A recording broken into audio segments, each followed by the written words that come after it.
Di sini aku mau sharing lagi ya tentang tahap kebangkitan spiritual atau spiritual awakening atau juga kesadaran spiritual. Di sini ada beberapa tahap-tahap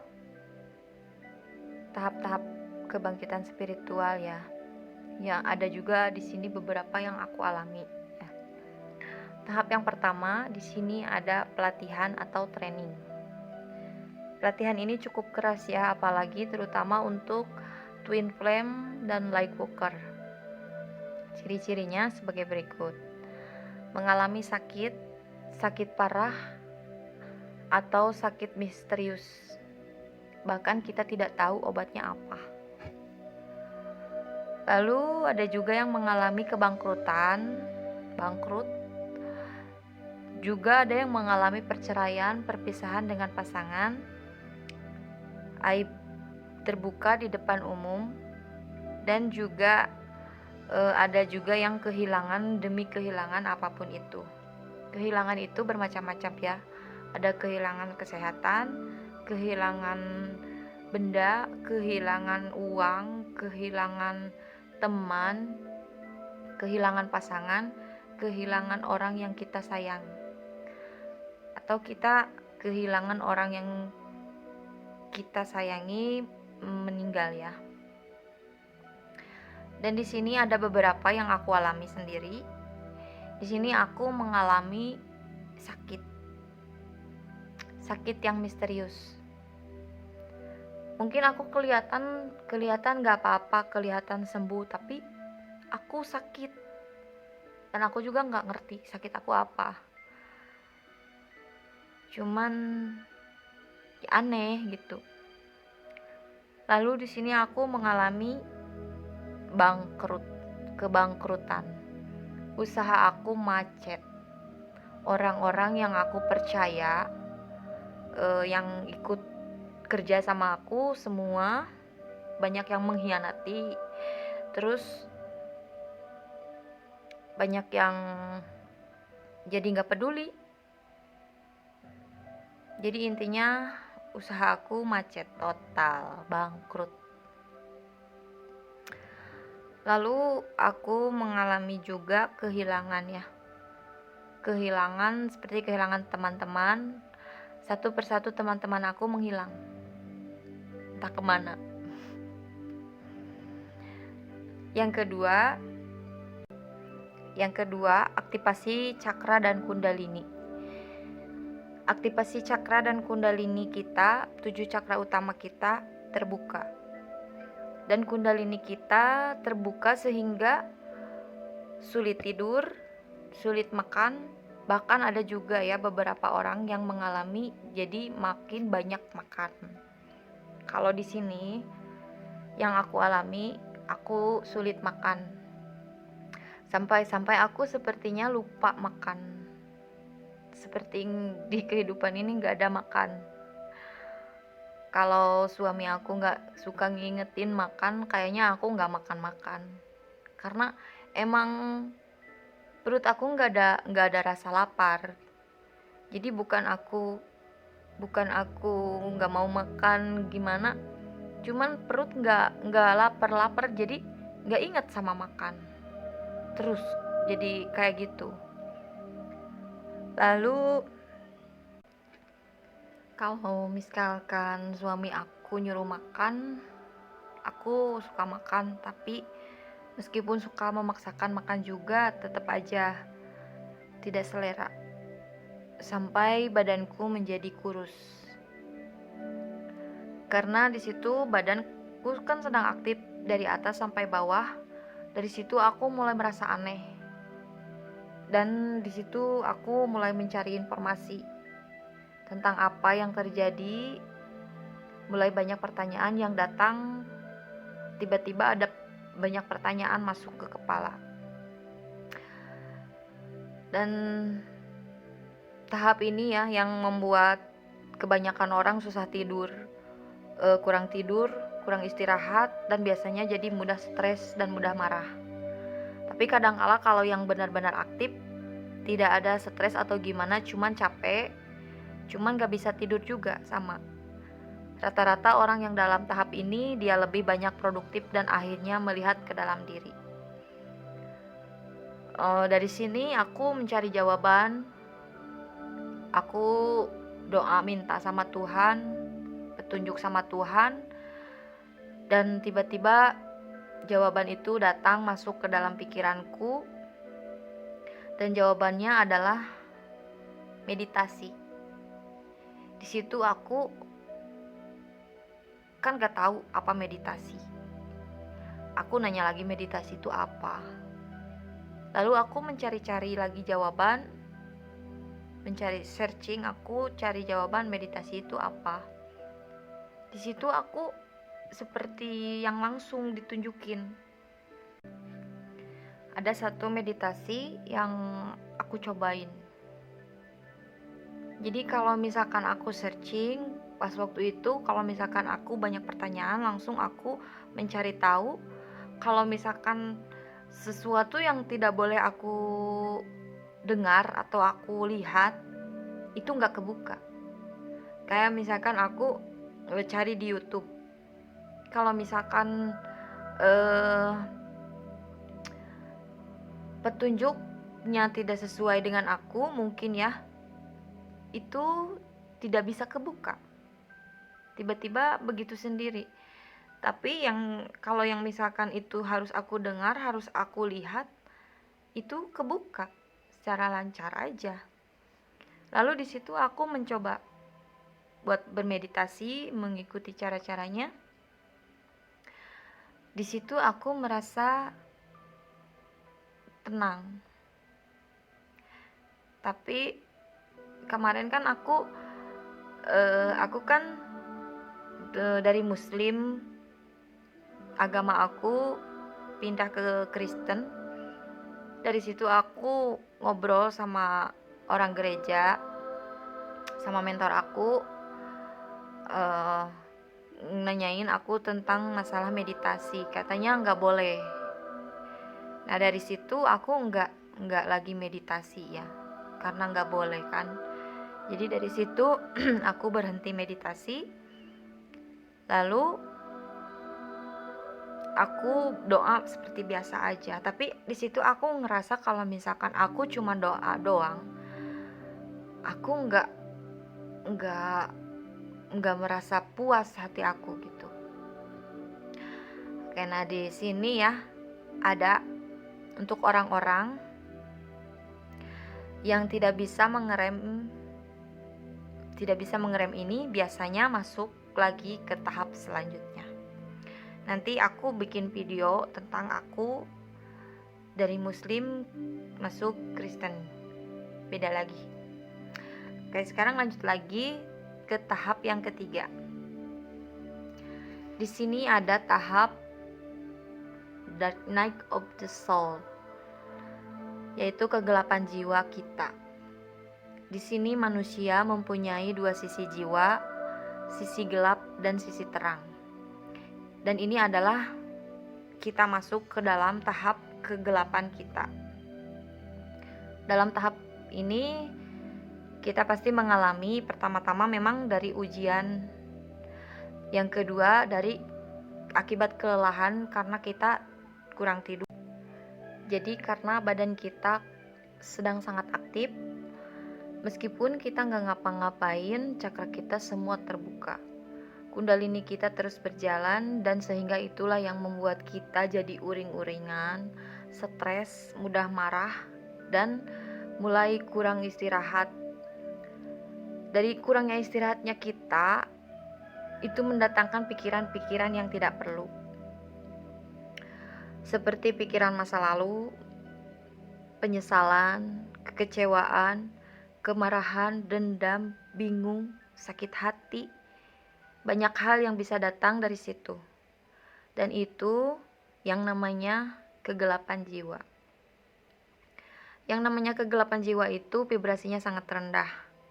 Karena saat orang terbangkit secara spiritual, yang aku lihat adalah manusia pada umumnya adalah rata-rata. Sedangkan orang yang saat spiritualnya kebangkit, itu vibrasinya jadi naik. Kalau misalkan naik naik, terus kalau misalkan turun turun turun banget, ke bawah banget gitu. Dan di bawah itu ya kegelapan jiwa namanya. Ini bisa masuk banyak sekali pikiran yang negatif ke dalam pikiran-pikiran kita, seperti keinginan bunuh diri. Kadang ada juga yang berpikiran untuk membunuh orang lain. Kepribadian kita seolah-olah menjadi banyak, tergantung situasi emosional kita pada saat itu. Ini menjadi seperti bukan kita. Banyak hal yang bisa terjadi, seperti sakit hati atau apalah pokoknya kepada sisi mental kita seperti kacau. Dan ini di saat dalam tahap ini ya, vibrasi rendah kita ini masuk menarik banyak energi getaran yang rendah. Jadi di sini kita harus benar-benar hati-hati. Saat kalian ada di dalam tahap ini, makanya bagi aku ini sangat penting.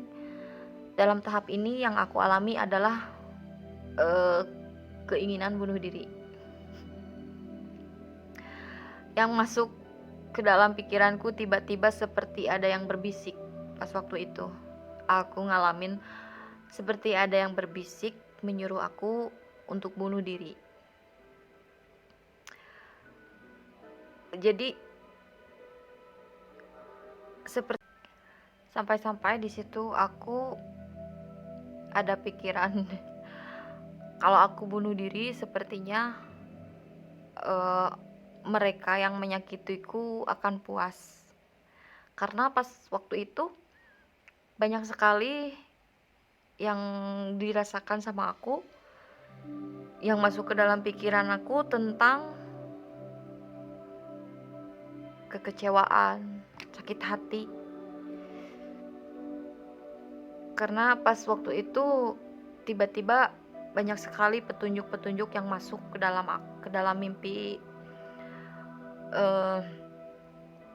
Sering aku mimpi buruk. Terus kalau misalkan sedang berdoa, tiba-tiba aku seperti melihat petunjuk yang nyata. Seperti kalau ada seseorang yang menyakitiku dan yang jahat sama aku, dan itu nyata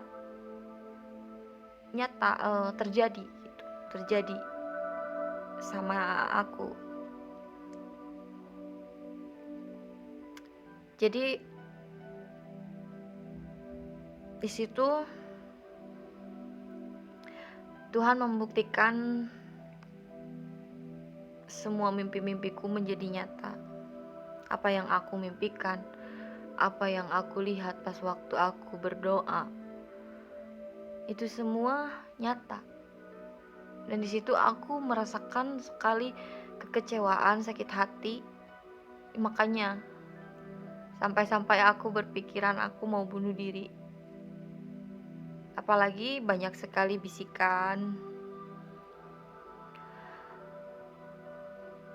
Di situ aku mulai merasa terpuruk. Seperti percuma hidup di dunia ini juga nggak ada orang yang benar-benar menyayangi aku gitu.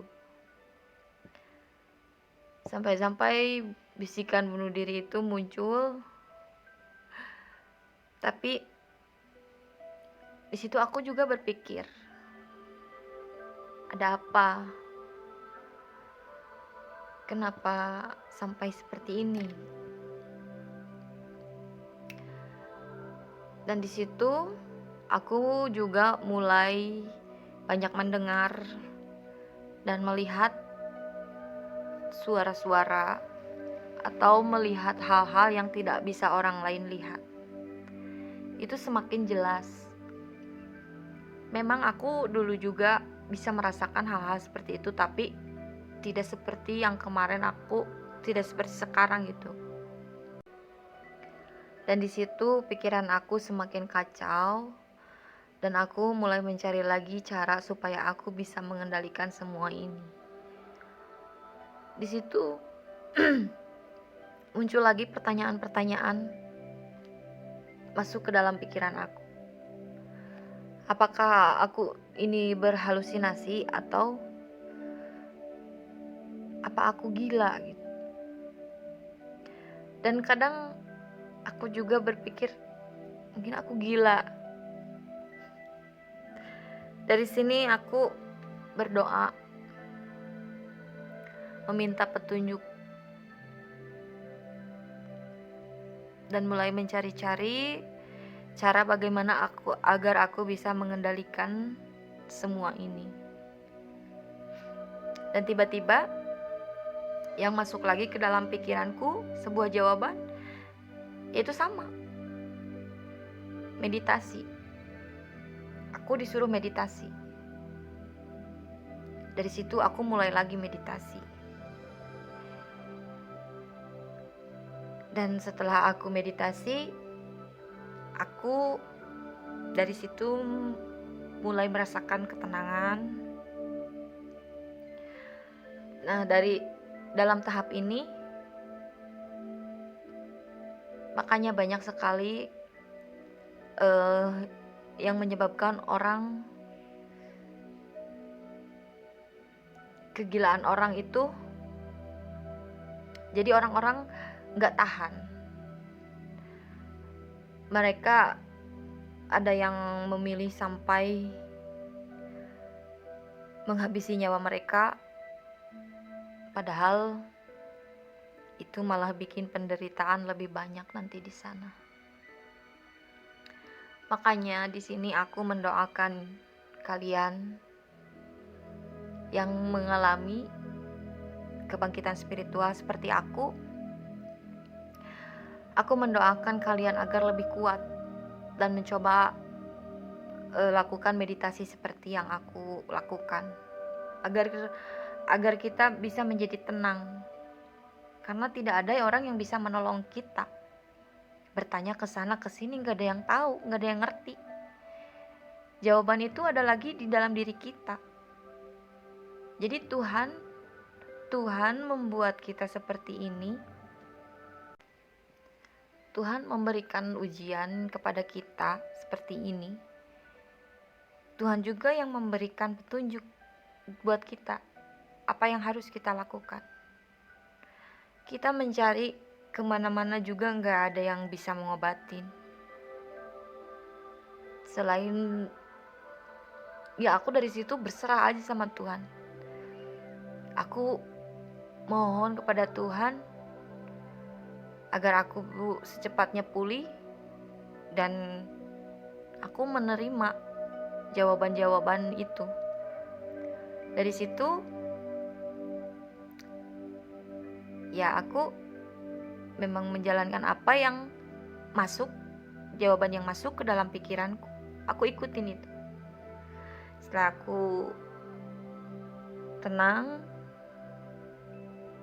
setelah aku bermeditasi, aku baru bisa merasakan tenang.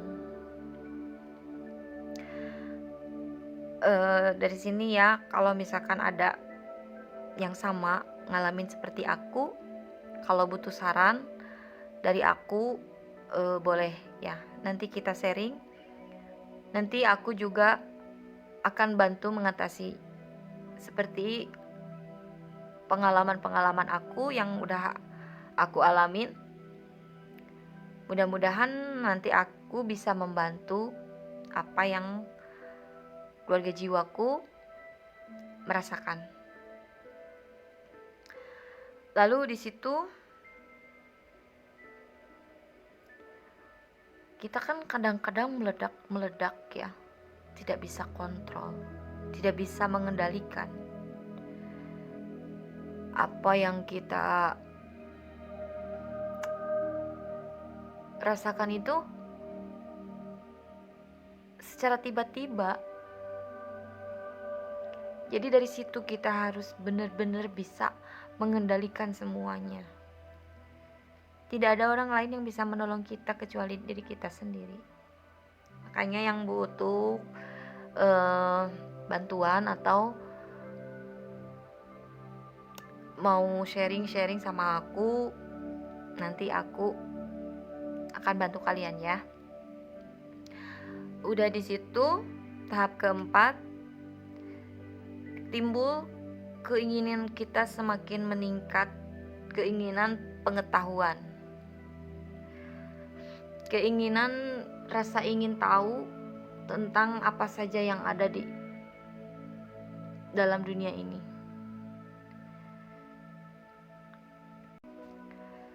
Dari situ aku ingin tahu, tiba-tiba ingin tahu tentang agama, sejarah-sejarah agama yang lain. Bukan cuman ingin tahu sejarah agama yang kita anut, tapi semua agama. Aku ingin tahu sejarah-sejarahnya seperti apa. Dan setelah itu aku cari tahu, ternyata banyak sekali pelajaran yang aku dapat dari situ. Di sini semua agama itu bagus, tapi kadang aku nggak ngerti ya. Kadang ada orang yang memandang agama, atau misalkan membantu seseorang melihat dengan agamanya sendiri. Aku di sini juga ada pengalaman. Waktu itu aku ngalamin, aku pergi sama suami, tiba-tiba di jalan aku kesurupan. Aku di situ kesurupan, nggak sadar. Tiba-tiba banyak orang kan di situ. Orang-orang itu pada awalnya mau bantuin aku, tapi pas waktu itu aku kan pakai kalung salib. Di situ tiba-tiba orang itu melihat kalungku.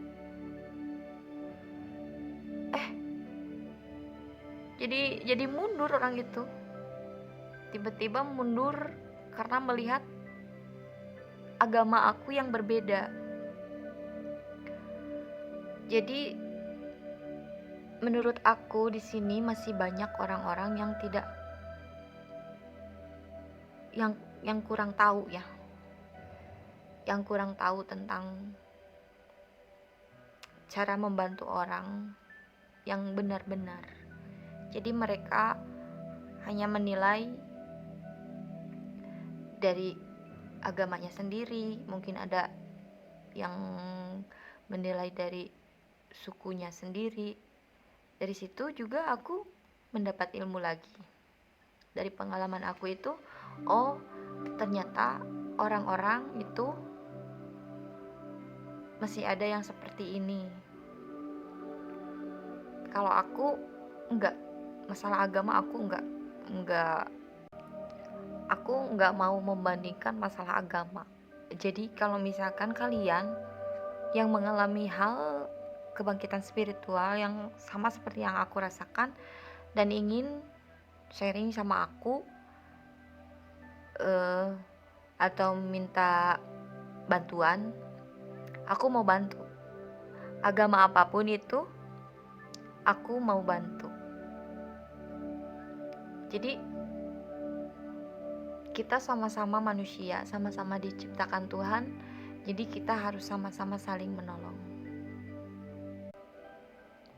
Dan tahap selanjutnya, kalau kamu sudah bisa berhasil melewati kegelapan jiwamu, kita masuk ke tahap yang kelima, yaitu kehadiran spirit guide dan guardian angel, malaikat penjaga. Kehadiran dan pesan dari spirit guide dan guardian angel bisa nyata kalian dengarkan atau samar-samar kalian rasakan ya. Di sini pertama kali aku bisa mendengarkan pada waktu itu setelah aku rutin meditasi. Aku mulai bisa merasakan, mendengarkan, dan selalu diberitahu apa yang harus dilakukan dan tidak. Di sini aku sangat sensitif dan gak ngerti apa itu energi. Ataukah kegilaanku? Aku gak ngerti. Dari situ akhirnya aku sadar kalau aku benar-benar sedang mengalami kebangkitan spiritual. Karena pada waktu tahap itu, setiap petunjuk yang aku ikuti selalu benar.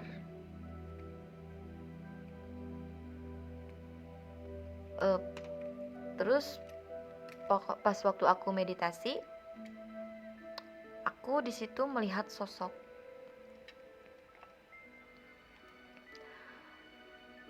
Seperti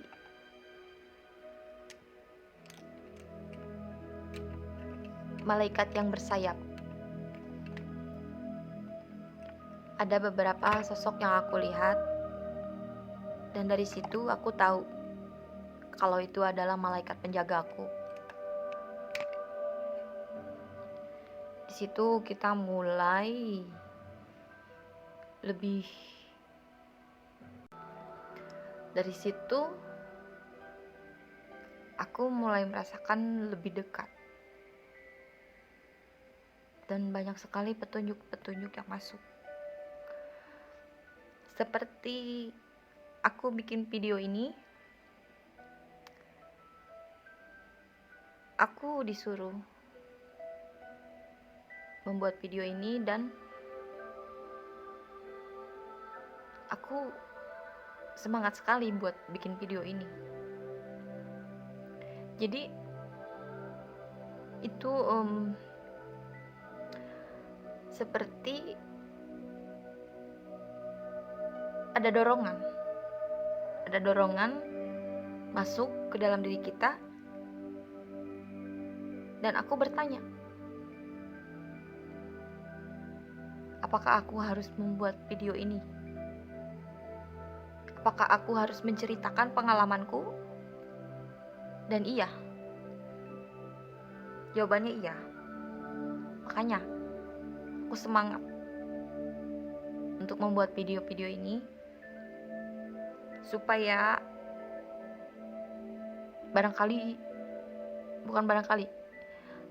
kalau misalkan ada keluarga jiwaku yang mengalami hal yang seperti ini,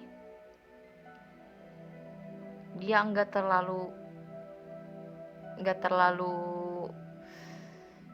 nggak tahu jalannya, nggak seperti aku dulu, nggak tahu kemana.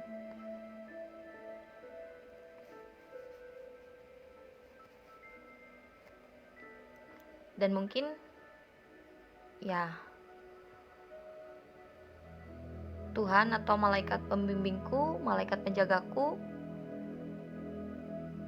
menyuruh aku membagikan pengalamanku ini agar aku bisa menolong orang lain, membantu orang lain yang mungkin sedang mengalami keterpurukan yang dulu pernah aku alamin. Oke, jadi kita sekarang masuk ke tahap ke-6. Mengenali identitas energi. Di sini ada kebangkitan dari energi feminim dan energi maskulin. Jadi ketika kita dilahirkan, jiwa kita itu sudah punya karakter dominan. Entah itu karakter feminim atau maskulin. Di akhir zaman ini, feminin dan maskulin tidak harus berbadan feminim dan maskulin. Kadang tertukar. Kadang di dalam satu tubuh ada dua karakter. Ada dua karakter kuat. Sehingga yaitu yang disebut seperti gay, banci atau seperti itu. Kaum-kaum yang seperti itu, mereka itu sebenarnya tidak salah. Jadi setelah yang aku pelajari, aku tiba-tiba masuk lagi ke dalam pikiranku, ingin tahu tentang seperti itu, dan aku dapat lagi jawabannya. Ternyata mereka itu tidak salah. Mereka itu punya ujian hidup yang lebih tinggi dibandingkan dengan kita. Bisa dibilang secara normal yang sering manusia bilang itu nggak ada. Dan memang itulah pertanda akhir zaman. Pertanda zaman ini sudah akan berakhir. Karena banyak sekali jiwa-jiwa yang meminta untuk membayar karma dengan cara berada di tubuh yang bukan energi aslinya. Tetapi kalau misalkan pada saat feminin energi dan maskulin energi berada pada energi dominannya dan lebih sering ada di sana, yang terjadi adalah kesuksesan lahir batin. Dan tujuannya kedua ini adalah seperti yin dan yang, seimbang, sebuah keseimbangan. Di sini union, soulmate, dan twin flame itu banyak terjadi kalau keduanya seimbang. Union sehat. Dan kalau union yang hanya cuma nafsu, yang cuma karena terburu-buru atau lain sebagainya, biasanya nggak lama, nggak langgeng. Tapi kalau biasanya yang memang sudah agak berliku-liku jalannya, tapi dia malah makin lama makin seimbang, dia membuka pintu kesempatan persatuan dengan cinta sejati. Kenapa begitu? Karena cinta sejati itu lebar vibrasinya, murni dan tinggi. Kalau mau cinta yang sehat, cinta yang kuat, minta cinta sejati. Karena level vibrasi di atas mirip seperti twin flame, dan untuk mendapatkan cinta yang seperti itu, caranya rilis masa lalu. Aku juga sering bilang pada saudara atau teman yang suka sharing sama aku, yang masih ada di sekelilingku, aku sering memberitahu mereka kalau mereka misalkan ingin mendapatkan benar-benar cinta sejati mereka harus bisa merilis masa lalu. Dengan cara apa? Dengan cara memaafkan, melepaskan kekecewaan, dendam, kekesalan segala. Buka, buang, bersihkan ruangan itu, membuang segalanya, masa lalu. Buang semua masa lalu dan mengisi harapan yang baru. Apa yang kamu mau tentang cinta, seperti apa yang kamu inginkan, isi ruangan itu dengan harapan-harapan yang baru. Setelah itu, percayakan pada Tuhan, dan Tuhan yang akan memberikan. Jadi, di sini energi feminim dan maskulin, kalau misalkan berada di dalam satu tubuh, jadi seimbang. Jadi meskipun itu wanita, jadi ada karakter feminim dan maskulinnya, jadi seimbang. Jadi meskipun wanita, kita harus kuat, tapi kita jangan terlalu seperti itu berlebihan. Harus ada sisi feminimnya juga agar hidup kita seimbang. Seperti itu ya. Dan juga sebaliknya, pria juga sama, harus memiliki energi feminim dan maskulin itu. Jadi kalau kita berlebihan energi maskulin, nanti kita tidak akan ada perasaan seperti energi feminim. Kalau laki-laki terlalu maskulin, jadi dia terlalu strong, jadi energi feminimnya jadi nggak ada perasaan seperti energi feminim perempuan kan lembut. Tapi kalau laki-laki itu, pria itu ada energi feminim dan energi maskulin, nanti seimbang. Sekarang masuk ke tahap ketujuh, adaptasi penyesuaian ya. Di situ mulai banyak bakat yang terbuka. Tidak semua orang kuat satu bakat. Ada yang kuat di semua bakat, tapi kayaknya di zaman terakhir ini susah untuk kuat dan semuanya, karena itu bisa membuat badan sakit. Jadi nggak mudah untuk bisa sekuat itu. Jadi itulah yang membuat ada beberapa orang yang kuat di pendengaran, yang di penglihatan, dan lain-lain ya. Kadang kalau misalkan terbuka semuanya juga mungkin sulit dan butuh proses bertahun-tahun, sepertinya mungkin sampai puluhan tahun. Kalau bakat-bakat yang melebihi itu mungkin prosesnya lama. Kecuali memang dia sudah berbakat dari lahir. Kalau itu mungkin ya.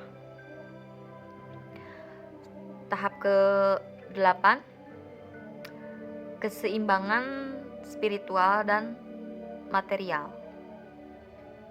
Di sini kita dites di dalam kehidupan sehari-hari, dites oleh semesta, dites oleh Tuhan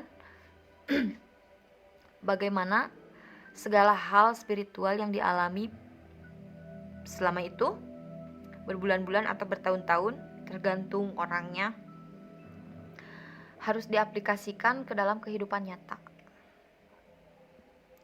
Karena banyak sekali orang yang akhirnya jatuh. Jadi kadang ada orang yang spiritual banget, di kehidupan sosialnya berantakan. Ada juga orang yang sosial banget, spiritualnya nol. Jadi kenapa kita dibangkitkan?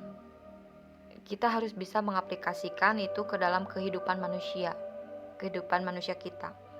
Manusia itu sempurna sendiri, bisa bangkit sendiri, bisa berdiri sendiri, bisa berbuat sendiri.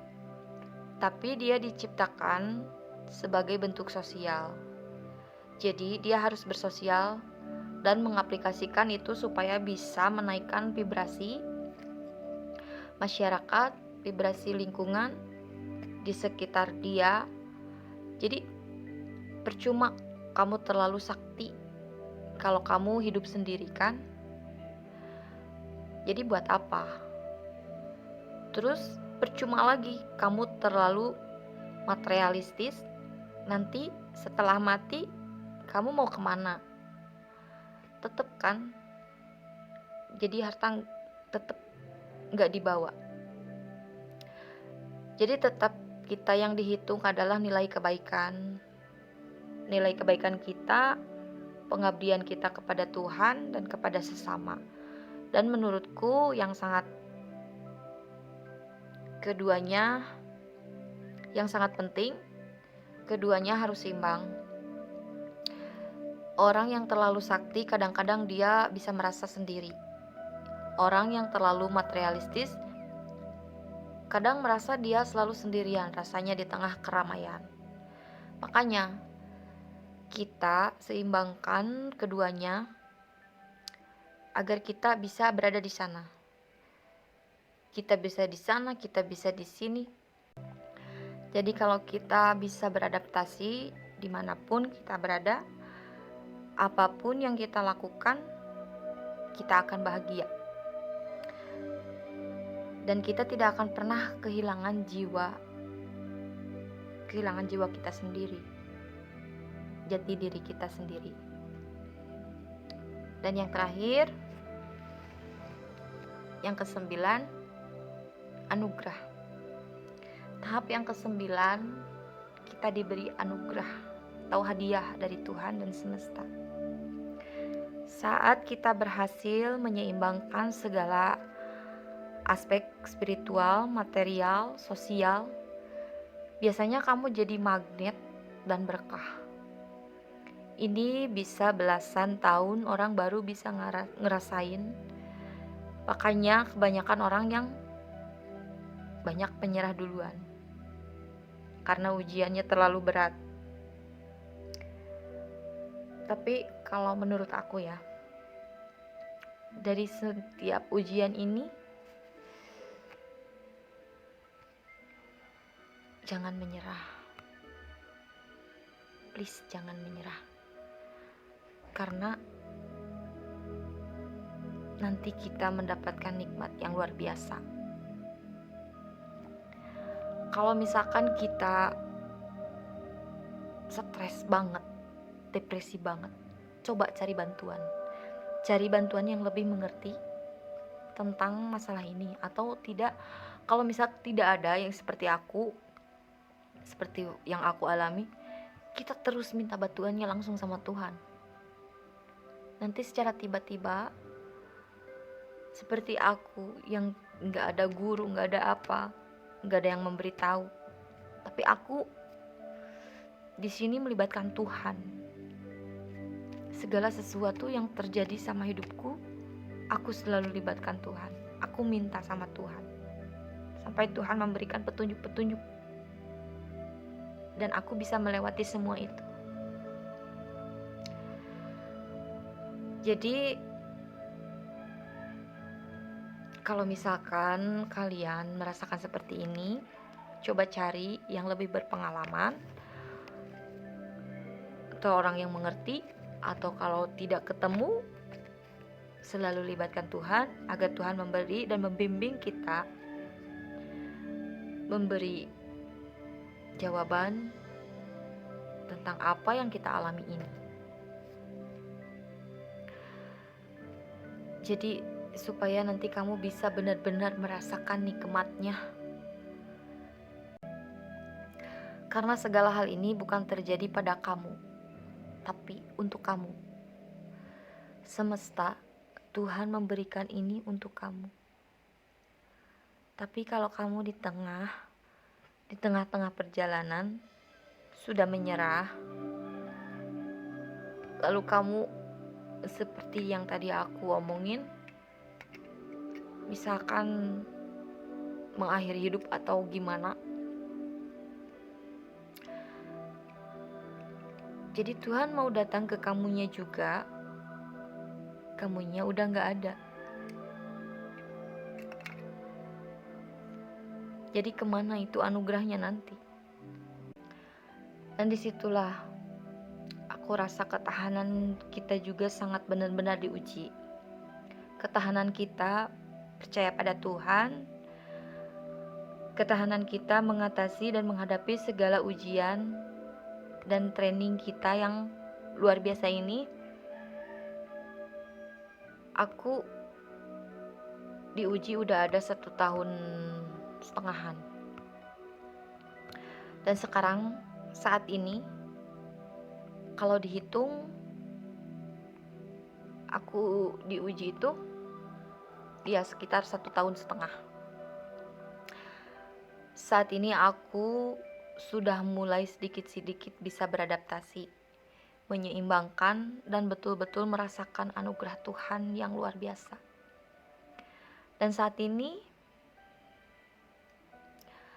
aku sudah mulai bisa membuka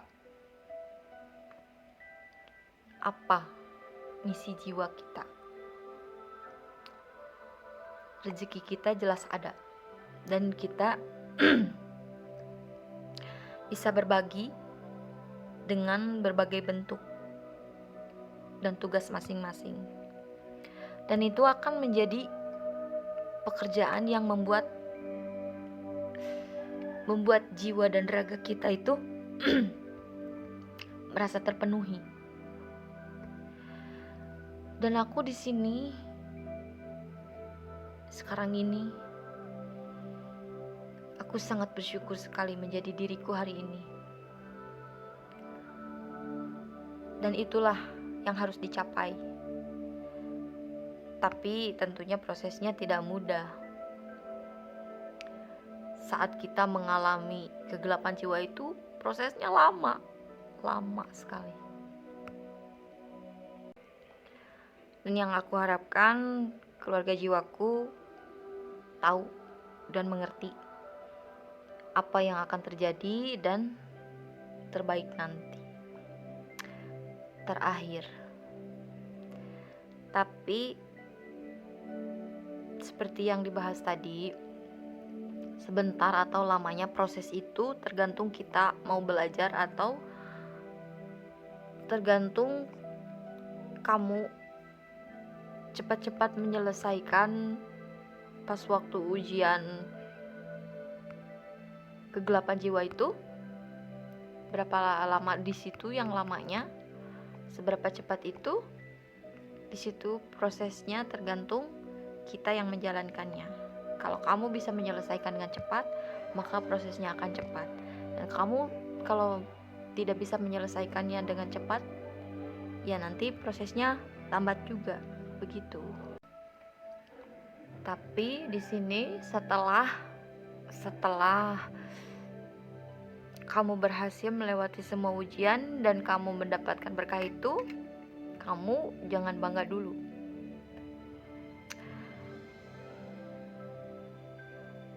Emangnya kalau misalkan udah diberi anugerah itu nggak bakal ada ujian? Tentu ada. Bakal ada lagi ujian. Tapi mudah-mudahan tahapnya tidak seberat waktu aktivasi spiritualnya. Karena untuk meningkatkan lagi level bakat spiritualnya itu butuh ujian baru lagi. Dan aku mengalami itu lagi. Dan selama perjalanan 1,5 tahun ini, waktu proses spiritual besar plus peningkatan, karena aku dituntut buat cepat, seperti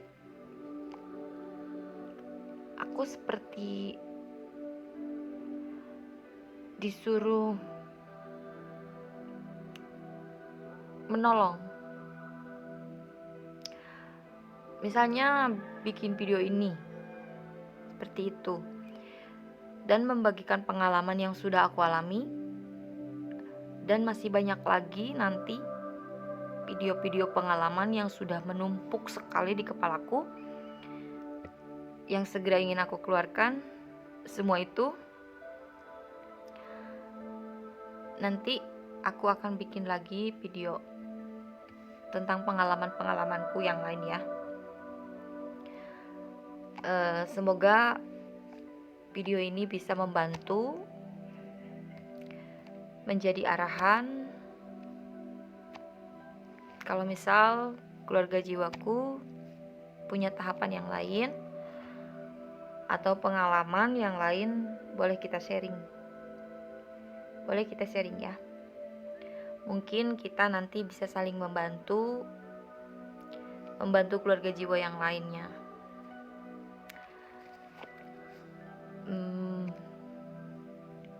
Mari kita bekerja sama, menaikkan vibrasi kita, menaikkan vibrasi semesta, karena semesta mencintai orang yang